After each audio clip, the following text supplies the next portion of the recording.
प्यारे दोस्तों, इस वीडियो पे हम बात करेंगे क्लास 12th केमिस्ट्री की कुछ इंपॉर्टेंट रिएक्शन के बारे में जो कि आपकी पूछी जाती हैं कैसे प्राप्त करेंगे के अंतर्गत। यानी कि इससे पहले हमने क्या होता है जब इस प्रकार के 10 रिएक्शन को कंप्लीट समझ लिया है और मैंने आपसे कहा था कि एक वीडियो जल्दी आपका आने वाला है जो कि आपका इस प्रकार से पूछा जाता है कैसे प्राप्त करेंगे। ठीक है, तो ये मेन आपका टाइटल होता है और बाकी की नीचे क्वेश्चन जो है रिएक्शन के टाइप में पूछता है। जैसे आपके सामने एक क्वेश्चन दिया गया है, फॉर्मेल्डिहाइड से हेक्सामेथिलीन टेट्राएमीन कैसे प्राप्त करेंगे, ये टाइटल है आपका और इस क्वेश्चन को हमें करना है सॉल्व। तो ऐसे में आपको 8 सबसे महत्वपूर्ण रिएक्शन को इस वीडियो में कराने वाला हूं, तो पूरा वीडियो को अंत तक देखना है, सारे क्वेश्चन को सॉल्व कर लेना है बोर्ड एग्जाम से पहले ही। ठीक है, चलिए, तो फॉर्मेल्डिहाइड से बनाना है आपको हेक्सामेथिलीन। ऐसे क्वेश्चन सॉल्व करते वक्त आपको यहां पर 2 चीजें ध्यान देना। क्या? सबसे पहले आपके पास देखिए ये जो क्वेश्चन है 3 क्वेश्चन के लगभग 3 रिएक्शन लगभग पूछी जाती हैं 5 नंबर में। ठीक है ना, 3 आएंगी। ठीक है, तो उनमें से आपको देखिए 2-2 नंबर का मान लीजिए एक क्वेश्चन हो गया 2 या 1.5 ऐसे करके, तो उनमें से देखिए अगर आप इसका जो आपका यहाँ पर रिएक्टेंट है, हमें एक चीज रिएक्टेंट में पता है, मतलब अभिकारक की एक वैल्यू पता है ना, एक फार्मूला, और एक हमारे पास उत्पाद है, दोनों तरफ का पता है। यहाँ पर और क्या क्या बीच में उत्प्रेरक क्या जुड़ेगा, कौन सा क्या यौगिक हम इसमें जोड़ें जिससे कि वो पता चल जाए। तो 2 चीजें आपको कंफर्म लिख के, अगर पूरा नहीं अच्छे से बन रहा तो इन चीजों का फार्मूला अच्छे से जरूर लिख के आएगा, जिससे कि अगर 2 नंबर का क्वेश्चन होगा तो 1 नंबर आपको जरूर मिलेगा। चलिए शुरू करते हैं। फॉर्मेल्डिहाइड का देखिए सूत्र जो आपका होता है वो आपको होता है HCHO। ठीक है, HCHO, तो ये हमने लिख दिया, सभी को इक्वल में लिखिएगा। ठीक है ना, तो HCHO। अब इसमें एक चीज हमें नहीं पता कि हमें बनाना है, मतलब इसमें और क्या जुड़ेगा ये हमें नहीं पता ना। इसके बाद आपको एक चीज ये पता है कि आपको बनाना क्या है, हेक्सामेथिलीन टेट्राएमीन। तो यहां पर आप इस एरो को लगाइए और इसके बाद आपको पता है हेक्सामेथिलीन टेट्राएमीन यानी कि इसको बोलते हैं CH2 का होल ऑफ 6। ठीक है, और इनटू यहां पर क्या पता है N4। ठीक है, ये चीज पता है, तो इसको आप यहां पर 6 लगा है क्योंकि हेक्सा पहले बोला था, तो हम समझ गए कि 6 यहां पर लगाना पड़ेगा। और ये 6 भाई लग रहा है तो रिएक्शन को बैलेंस कराने के लिए इसमें भी आपको 6 यहां पर लगा लेना है। इस आप प्रोडक्ट को देखकर यहां पर 6 लगाएंगे तभी तो रिएक्शन बैलेंस होगी। और टेट्राएमीन मतलब कि नाइट्रोजन के यहां पर 4 परमाणु हैं, जिसके लिए यहां पर आपको NH3 लेना है, अमोनिया, वो भी कैसे, यहां पर आपको NH3 को 4 कर देना है क्योंकि नाइट्रोजन यहां पर 4 है, इसलिए यहां पर भी सामने चला लगाएंगे तभी नाइट्रोजन बैलेंस होंगे। ये चीज इतना कंफर्म पता चलेगी। अब इसके बाद आपको कुछ नहीं करना, जो चीजें इनमें से बचेंगी यहां पर कराने के बाद वो आपको लिख देना। तो यहां पर आपको बच जाएगा 6H2O, बस। क्लियर है? तो मेरे कहने का मतलब यह है कि ऐसी जब भी रिएक्शन आपके सामने आएंगी, आपको जो एक यहाँ पर रिएक्टेंट यानी कि अभिकारक पता है और एक उत्पाद, दोनों को पहले लिख देना है, दोनों तरफ बीच में एरो लगा देना है और फिर आप इससे मिलाइएगा, मतलब मिलाना है कि यहाँ पर कैसा क्या हम करें जिससे कि इधर का बैलेंस हो जाए। ठीक है, तो यही एक तरीका होता है। बाकी का आप लोग इन रिएक्शन को जरूर कर लीजिएगा, काफी इंपॉर्टेंट है, काफी हद तक इनके फंसने के चांसेस हैं। तो फर्स्ट क्वेश्चन कंप्लीट है हमारा, इतना ही करना है। अब चलिए देखते हैं सेकेंड क्वेश्चन। तो यहाँ पर देखिए दूसरा रिएक्शन आपके सामने दिया गया है ऑक्जेलिक अम्ल से फॉर्मिक अम्ल बनाने के लिए। तो ऑक्जेलिक अम्ल का देखिए सूत्र पहले लिखेंगे। ठीक है ना, मैंने जैसा कि आपसे हर एक बार कहा है कि आपको पहले जो आपका अभिकारक है उसका सूत्र जरूर लिखना सीख लीजिए। ठीक है, तो ऑक्जेलिक अम्ल देखिए होता है आपका COOH। ठीक है ना, और सिंगल बॉन्ड के साथ यहां पर आपको फिर से जोड़ना है COOH। इसको बोलते हैं भैया ऑक्जेलिक अम्ल। क्लियर है ना? चलिए, अब यहां पर आपको कराना क्या है, सिर्फ ऑक्जेलिक अम्ल से बनाना है आपको फॉर्मिक अम्ल। ठीक है ना, तो इसमें कोई भी आपको अदर यौगिक नहीं जोड़ना, डायरेक्टली इसको करा देंगे, क्या रिएक्शन करा देंगे हम लोग ऐसे। ठीक है, और इसमें एक चीज जुड़ेगी जो कि उत्प्रेरक के रूप में होगा, इसमें ग्लिसरॉल। ठीक है ना, ग्लिसरॉल। तो इस प्रकार से आपको यहां पर ग्लिसरॉल इसमें लिख देना है, ग्लिसरॉल लेना है एंड इसका टेम्परेचर रखना है 110 सेंटीग्रेड। तो ये चीज़ें थोड़ा सा याद करना पड़ेगा क्योंकि इनको तो आप यहाँ पर समझ नहीं पाएंगे कि ये कैसे आ गया। इतना करने के बाद आपका बन जाता है क्या, ऑक्जेलिक अम्ल, जो कि यहाँ पर फॉर्मिक अम्ल जो कि हमें बनाना है। तो HCOOH ये होता है क्या, फॉर्मिक अम्ल। इतना बन गया। अब यहाँ से क्या बच रहा है, H हमने एक लिया, COOH ये हमने COOH ले लिया और इसका H, तो CO2 बच गया, यानी कि यहाँ पर CO2 कार्बन डाइऑक्साइड, इस प्रकार से ये बच जाएगा। ठीक है, इतना आपको समझ में आ गया। अब यहाँ पर बिल्कुल आसान है ये क्वेश्चन। इसके बाद देखिए अगला क्वेश्चन आपके सामने है। इसमें कहा गया है एसिटाल्डिहाइड से आपको बनाना क्या है, क्लोरल बनाना है एसिटाल्डिहाइड से। ठीक है ना, तो मोस्ट इंपॉर्टेंट रिएक्शन है। चलिए इसको हम लोग करते हैं बहुत ही इजी तरीके से। बस करना क्या है, आपको इसको पूरा अच्छे तरीके से पहले समझ लेना है मेरे साथ। ठीक है, तो एसिटाल्डिहाइड का आपका सूत्र क्या होता है, ये चीज आपको पता होना चाहिए इसमें। ठीक है ना, सबसे पहले तो चलिए एसिटाल्डिहाइड का यहाँ पर लिखिएगा। यहाँ पर होता है CH3, ठीक है ना, एल्डिहाइड ग्रुप यहाँ पर जुड़ा है आपका, तो CHO हो जाएगा, मानी कि ये हो जाता है आपका एसिटाल्डिहाइड, है ना। और क्लोरल बनाना है तो आप यहाँ पर क्या करेंगे, वैसे ही आपको एरो लगा देना है। और जो आपका यहाँ पर एक उत्पाद के रूप में क्लोरल है, ये तो हमें पता है, तो CCl3CHO ये होता है क्लोरल। अब इसमें हमें पता चल गया कि भैया Cl तो हमारा इधर है ही नहीं, तो हम यहाँ पर Cl तो जोड़ेंगे ही, ये चीज़ हमें पता चल गई उत्पाद से। तो यहाँ पर प्लस करके आपको Cl2 जोड़ना है, लेकिन यहाँ पर क्या है Cl3 है, तो Cl2 ये तो अभी बैलेंस नहीं होगा, इसके लिए क्या करना है, आपको इधर 3 लगा देना है। तो ये आपका 6Cl बन जाएगा, क्योंकि यहाँ पर 3 और ये 2, तो 3 गुणे 2 यानी कि 6, तो 6 क्लोरीन आपका इधर दिख रहा है। अब आइए इधर देखिएगा, इधर आपका CHO इसका निकल गया, इसका Cl3 निकल गया, इसका कार्बन एक निकल गया, बचा यहाँ पर H3 और इसका Cl, तो यहाँ पर बन जाएगा 3HCl, ये बन गया हमारा। तो ऐसे बैलेंस करके हर एक रिएक्शन को आपको आना है। ठीक है ना, क्लियर है, तो इतना तो आप समझ गए होंगे। चलिए अगला क्वेश्चन देखिएगा आपके सामने, क्वेश्चन नंबर 4। आपको बनाना है एसीटोन से क्लोरोफॉर्म। ठीक है, तो एसीटोन का सूत्र देखिएगा, यहाँ पर क्या होता है आपका CH3, समझिए थोड़ा सा, और ये क्या है एसीटोन, कीटोन ग्रुप इसमें बीच में जुड़ेगा, तो देखिएगा CH3 और CO और फिर से क्या लिखना है CH3, ये होता है आपका एसीटोन। मैंने इसकी प्रयोगशाला विधि आपको कराई है, काफ़ी इंपॉर्टेंट है वो, तो उसको कर लीजिएगा। तो एसीटोन से आपको बनाना क्या है क्लोरोफॉर्म। तो मैंने जैसा कि बताया, आपको पुनः से क्या करना है, इसमें इधर आप जोड़ेंगे जो, वो आपका यहाँ पर जुड़ जाएगा Cl2, है ना, यहाँ पर 3 करके, और इसमें आपको जोड़ना है 4NaOH। ये इतना याद कर लीजिए, काफ़ी रिएक्शन इंपॉर्टेंट है ये, तो इसमें आपको याद करना पड़ेगा। इतना करने के बाद यहाँ से आप एरो लगा दीजिए, तो आगे जगह नहीं है, तो इसमें आप यहाँ पर 6H हाइड्रोजन के परमाणु लेंगे। अब नीचे आपका डायरेक्ट यहाँ पर बन जाता है क्लोरोफॉर्म यहाँ पर देख लिखते हैं, आगे जगह नहीं है, तो इसका बनेगा क्या CHCl3, ये हो गया क्लोरोफॉर्म।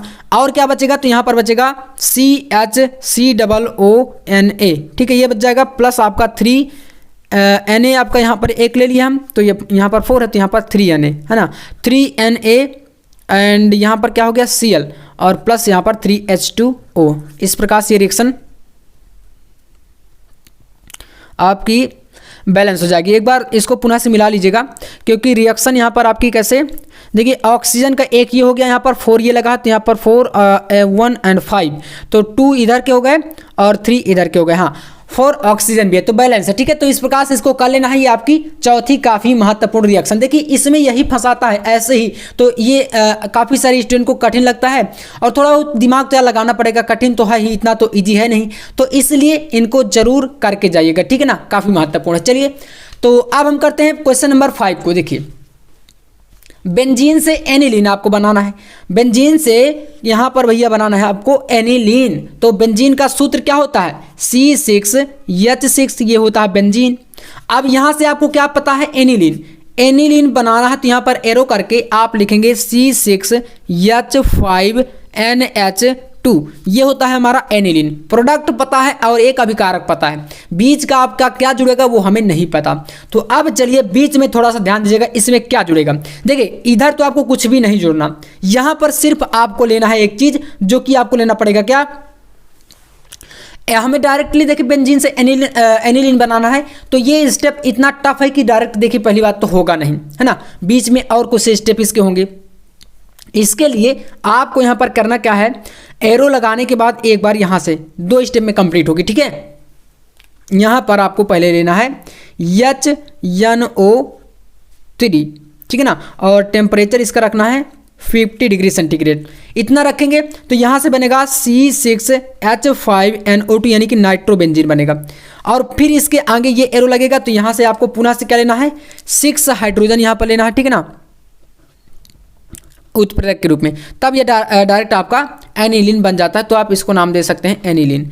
तो इसलिए यहाँ पर ध्यान दीजिएगा, बेंजीन से आपका जो एनिलीन है पहले आपका नाइट्रोबेंजीन बनेगा और फिर नाइट्रोबेंजीन से आप ये जो कराएंगे रिएक्शन तब आपका एनिलीन बन जाता है। तो ये रिएक्शन आपके लिए काफ़ी महत्वपूर्ण है, ठीक है। मतलब वैसे मैं 8 यहाँ पर बता रहा हूँ, 8 सबसे ज़्यादा आपके लिए इंपॉर्टेंट है, ठीक है ना। तो इसको कर लेना है। अब चलिए नंबर 6 आपके पास एक और इंपॉर्टेंट, देखिए क्लोरोबेंजीन से बनाना है आपको DDT, ठीक है ना। DDT आपको बनाना है, इसका नाम आपने जरूर सुना होगा, है ना। ये कीटनाशक के रूप में उपयोग किया जाता है। तो चलिए क्लोरोबेंजीन का पहले लिखते हैं सूत्र, है ना। तो यहां पर लिखिए C6H5Cl, ये क्या होता है, क्लोरोबेंजीन होता है। अब इससे आपको बनाना क्या है, आपको बनाना है DDT, ठीक है ना। क्या बनाना है, DDT। तो इसमें से आपको ध्यान देना है, यहां पर इसमें लेंगे हम लोग पहले क्या लेंगे,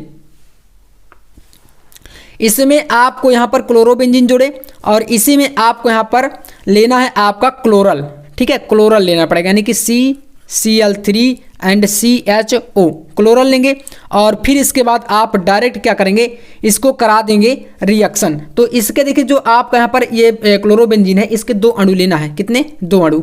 तो अभी आप यहाँ पर सामने करके इसको 2 लगा सकते हैं ऐसे, और फिर इसके बाद करा दीजिए। तो यहाँ पर आपका देखिए -H2O मानी कि जल आपका इससे निकल जाएगा और डायरेक्ट DDT प्राप्त होगा। DDT का देखिए फार्मूला क्या होता है, यहाँ पर लिखते हैं, ये होता है CCl3, यहाँ पर CH और इसको ऑक्सीजन और यहाँ से देखिए निकल के इसमें आ गया है, ठीक है। और यहाँ से आपके तो हाइड्रोजन परमाणु निकल के इधर आ गए।